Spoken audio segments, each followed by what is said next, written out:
Rathbun Lake is the largest man-made lake in Iowa. It has great promise with the state's newest resort on its shores, but it also has had its share of problems with inflow of sediment and nutrients from heavy rainfall over the past 3 years. It's not been a good thing for anybody. I mean, we've seen a lot of erosion that we've never seen before.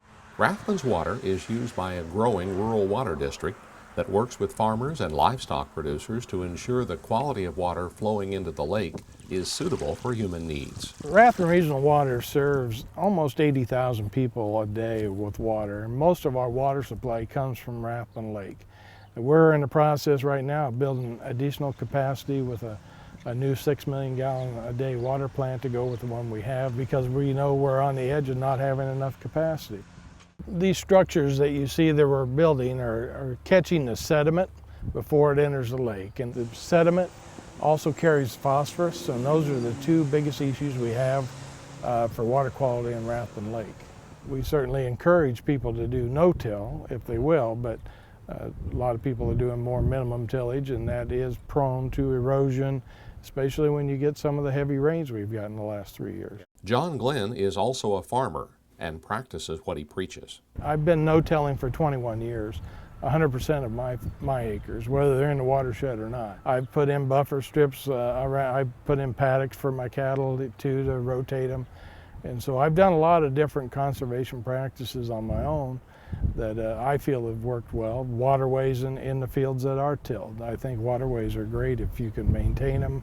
It's a great way to catch the sediment if there is any coming off. Glenn favors more land being in pasture rather than row crops. We love to see cattle on these acres in southern Iowa. We have a lot of hills that need to be in grass, and cattle is a good fit for that.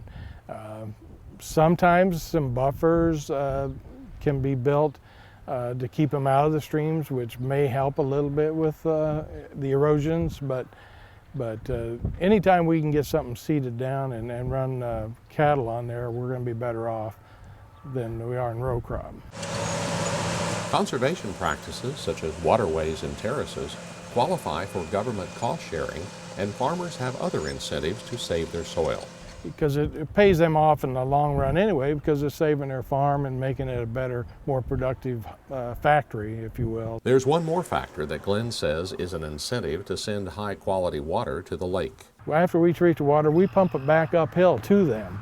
Most of the time, you know, water supplies just continue to flow downhill. We're pumping the water back to them, so they kind of know what they send down's coming back, so it'd be a good idea to do their best part to keep it clean. For the AgriBusiness Report, I'm Ken Root.